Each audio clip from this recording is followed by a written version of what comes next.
तो जैसा कि हम पहले भी बताए थे कि देखो हम अपने क्लास में जितनी भी छोटी सी छोटी चीजें भी होंगी ना वो भी हम अपने बच्चों को बताएंगे। अगर तुम्हें जोड़ घटाव भी नहीं आता है तो तुम्हारे रोहित सर वो भी तुम्हें सिखाएंगे, ठीक है। तो टेंशन बिल्कुल लेना है, बस ईमानदारी से पढ़ना है। तो सबसे पहले रेडियन मेजर को पढ़ने से पहले ना हम लोग कुछ टर्म्स के बारे में जान लेते हैं। बहुत बच्चों को पता भी होगा, इनमें भी हो सकता है कुछ बच्चों को इनके बारे में सही से आइडिया ना हो। देखो जो सबसे पहला चीज है ना सर्कल के बारे में कि सरकमफेरेंस, आखिर सरकमफेरेंस क्या होता है। तो अगर आसान भाषा में बोले ना तो the length of boundary of a circle is called its circumference, ठीक है। यानी कोई भी सर्कल है, कोई भी वृत्त है, अगर हिंदी में बोले, अगर हिंदी मीडियम वाले बच्चे देख रहे हो तो देखो कोई भी सर्कल है, ठीक है, किसी भी सर्कल का जो बाउंड्री का लेंथ है ना उसी को हम लोग क्या बोलते हैं, सरकमफेरेंस बोलते हैं। फॉर एग्जाम्पल सपोज करो ना कि ये हमारा एक ग्राउंड है जिसमें क्रिकेट मैच होता है, ठीक है। तो उस मैच का एक ये बाउंड्री होता है। तो सपोज करो उस बाउंड्री पे ना हम अपनी बाइक को दौड़ाते हैं, ठीक है।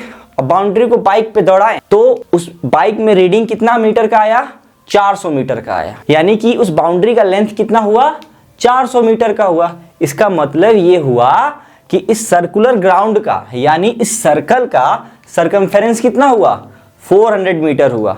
यानी कि किसी भी सर्कल के बाउंड्री का जो लेंथ होगा उसको हम लोग क्या कहते हैं, उसको हम लोग सरकमफेरेंस कहते हैं। क्लियर है।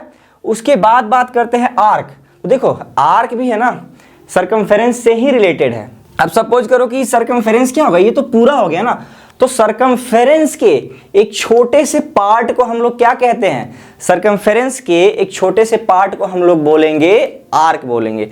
अभी समझा देते हैं। जैसे कि ये टोटल ब्लू वाला पोर्शन दिख रहा है, ये क्या है, ये एक सरकमफेरेंस है। लेकिन अगर इसी में अगर बात करें कि ए से बी तक का जो ये वाला लेंथ है, ये वाला जो पोर्शन है ए से बी तक का, ये एक छोटा सा टुकड़ा है किसका, सरकमफेरेंस का। तो उसको हम लोग क्या कहेंगे, आर्क कहेंगे। यानी arc is nothing but a portion of circumference, ठीक है।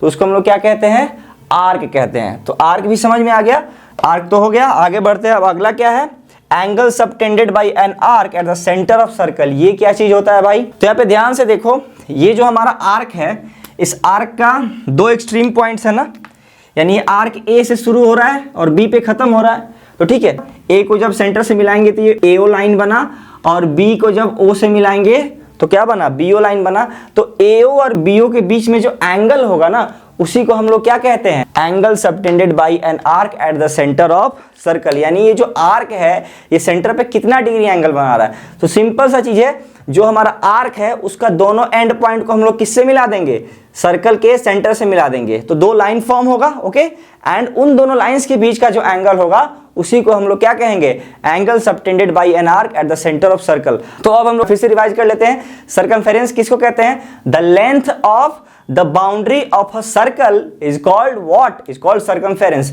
आर्क इसको बोलते हैं। तो the a portion of the circumference of a circle is called arc, okay.